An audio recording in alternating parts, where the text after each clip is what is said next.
Buenos días, me llamo Kimber Michelle Resines Gutiérrez y les hablaré sobre los mecanismos para la seguridad de la información. El contenido de esta presentación se basará en la información confidencial, en las medidas de seguridad, en el derecho de los titulares, en la obligación de tercero, en la clasificación de la información, en el recurso de revisión, en las causales de incumplimiento y sanciones, así como en las instancias protectoras de los datos personales. La información confidencial, según la fracción segunda del artículo 6 constitucional, se refiere a la información relativa a la vida privada y los datos personales que deben ser protegidos, como por ejemplo sería la información médica. Las medidas de seguridad de los datos personales son acciones que los responsables del tratamiento de datos deben implementar para proteger la información personal que poseen. Estas medidas incluyen acciones administrativas, técnicas y físicas que garantizan la protección de datos.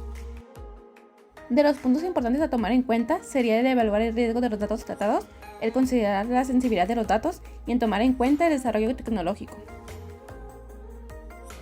Algunas de las medidas de seguridad técnicas es prevenir el acceso no autorizado a bases de datos e información y gestionar comunicaciones y operaciones de recursos informáticos en el tratamiento de datos personales.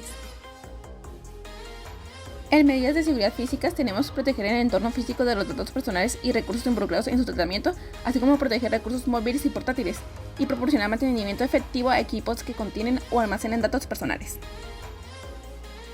Tenemos en medidas de seguridad administrativas, política de seguridad, cumplimiento normativo y organización de la seguridad de la información.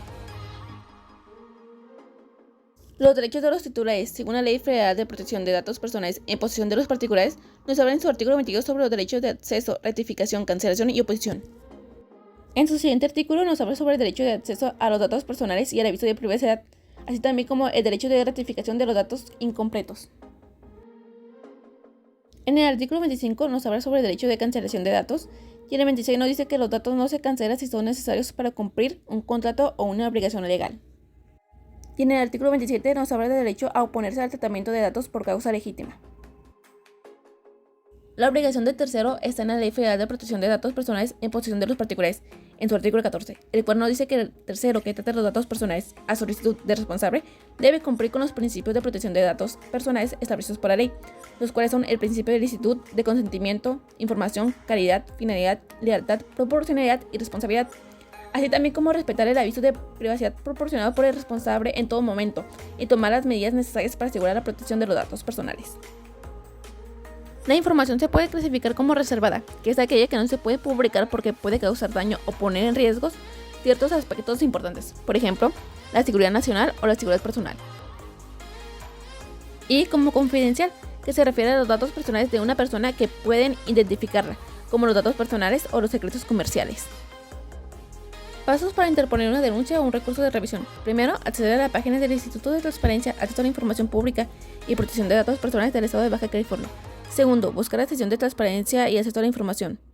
Tercero, seleccionar el formato adecuado, ya sea formato de revisión o formato de denuncia según sea el caso. Cuarto, seguir las indicaciones. Y quinto, rellenar el formulario. En el artículo 160 de la Ley de Transparencia y Acceso a la Información Pública para el Estado de Baja California, nos describen las causas por las cuales se pueden imponer sanciones a los responsables de manejar la información pública cuando no cumplen con las obligaciones establecidas por la ley, como lo serían no responder a tiempo y manipular la información. Y en el artículo 168 nos describen las sanciones que se pueden aplicar cuando se infringen las disposiciones de la ley, por ejemplo, el apercibimiento y las multas.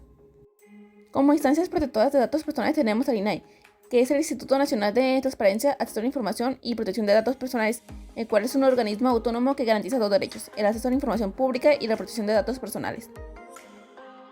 Y el Instituto de Transparencia y Acceso a la Información Pública del Estado de Baja California, el cual es un organismo autónomo que garantiza el acceso a la información pública y la protección de datos personales en Baja California, fomenta la cultura de la transparencia y asegura el cumplimiento de la ley, resuelve los procedimientos de revisión relacionados con la información pública en el Estado.